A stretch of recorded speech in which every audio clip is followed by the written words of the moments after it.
Congratulations from all of us. How are you both feeling? I think it's very easy to say that we would like more privacy, and I completely understand it. I do think they have been hounded to an extent, and certainly disproportionate to where they are on the sort of pecking order of the royal family. You know, he will never be king, for example, so why is that interest there? What is the level of that, arguably that malice from aspects of the media? If they decide that they don't want that anymore and they want to have privacy, I completely support that. The problem is, as you say, if they wish to go to red carpet premieres to release their new documentary series about mental health, or if they release a book, or if they have a charity endeavour like she did last year that makes clothes for women who need to go into business, she will be showing up to these events and she will be giving speeches and she will be on the front pages, and that will serve a really positive purpose. But it does fly in the face slightly of this request for privacy. A lot of people, I think, will be asking in the coming year and years beyond, if you want privacy, that's fine, but you have to go away completely. The precedent is very, very difficult because the last time we had this was in the sort of Wallace-Simpson days, and they could just sort of sail away to Europe and kind of disappear after a while. But this is a different world, and you will be spotted at the supermarket, and people will know who you are. And if you are going to be keeping a little bit of attention in of presence in the public eye, that's going to continue.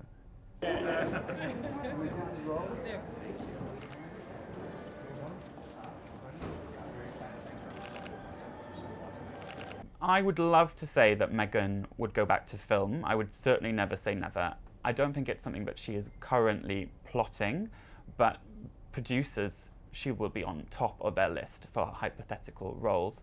They're not going to want her to play the sort of shrinking violet of a supportive wife. They would want her to be an Erin Brockovich kind of freedom fighter, someone seeking justice in the world, because that ties in so much with her real life.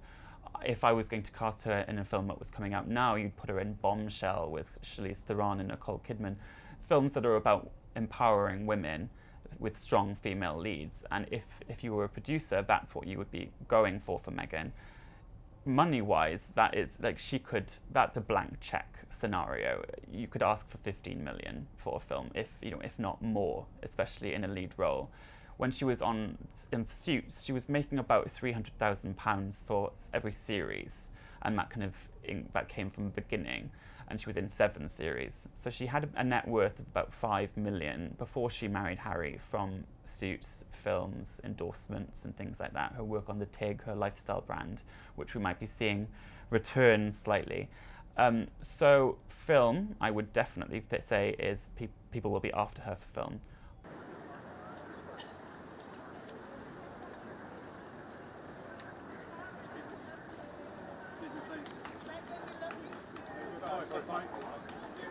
But I think the most likely concept in the sort of early stages in television would be seeing Meghan travel the world, meeting people in other countries, seeing what problems they have, casting light on charitable endeavours that she is backing or otherwise, and just sort of casting a light on that, and therefore pushing themselves as philanthropists and do-gooders, I suppose, showing people that they are trying to make a difference, but they would of course still privately make money from producing that, from appearing in it. Even if she's not in front of the camera, a production credit from the Duchess of Sussex is incredibly lucrative. That will make front pages, that will go everywhere. I made that up. It's my own design. That's really clever.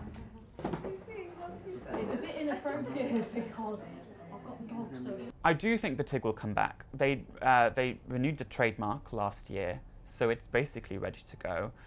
For anyone who has not read it before, it's about her favourite foods and her travelling. She's a very talented calligrapher, for example. So we can continue to see that sort of thing kind of develop. Perhaps TIG-branded merchandise, branching into fashion through that, stationery, for example. And again, it's the sort of thing that if you get that out before Christmas, every woman in the country is going to have a TIG notebook under the table, under the Christmas tree.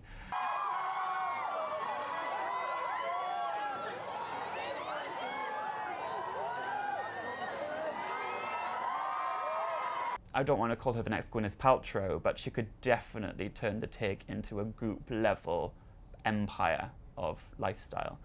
And again, from that, as Gwyneth has done, you can control from behind the scenes, do the occasional interview to announce this new sweep of merchandise, or a behind the scenes documentary with Netflix, for example.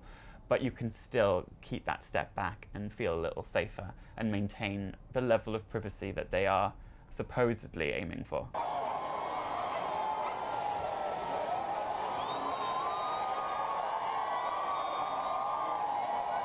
She's very close to Claire White-Keller, who did her wedding dress.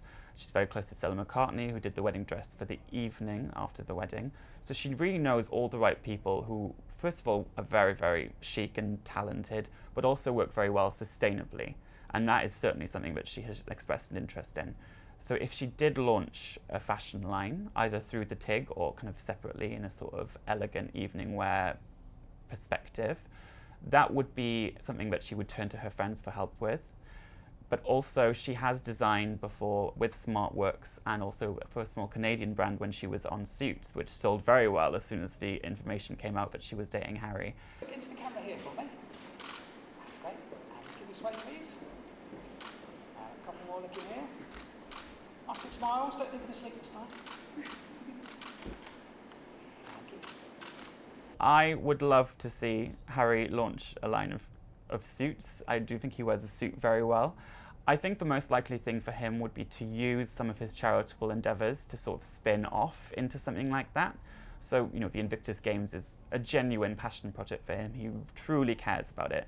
And if his team suggested that an athleisure line tying into the Invictus Games was a way to make £2 million extra for Invictus, he could definitely be persuaded.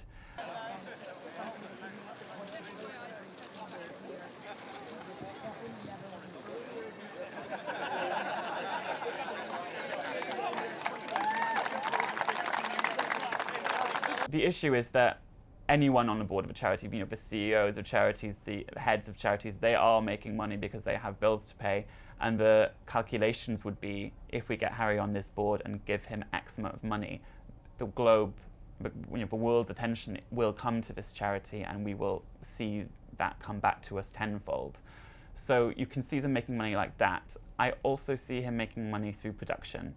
So the thing that he's been working on with Oprah Winfrey could lead to a very lucrative career in TV production, and I think that he's been enjoying it.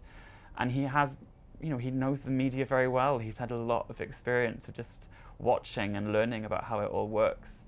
So I think that he is interested in that. I think of the two of them, we will see him behind the camera far more than in front of it. I think Meghan is very comfortable in front of the camera, and Harry, to be honest, never really has been all his life. And so anything that he does in the entertainment field would be firmly behind the camera.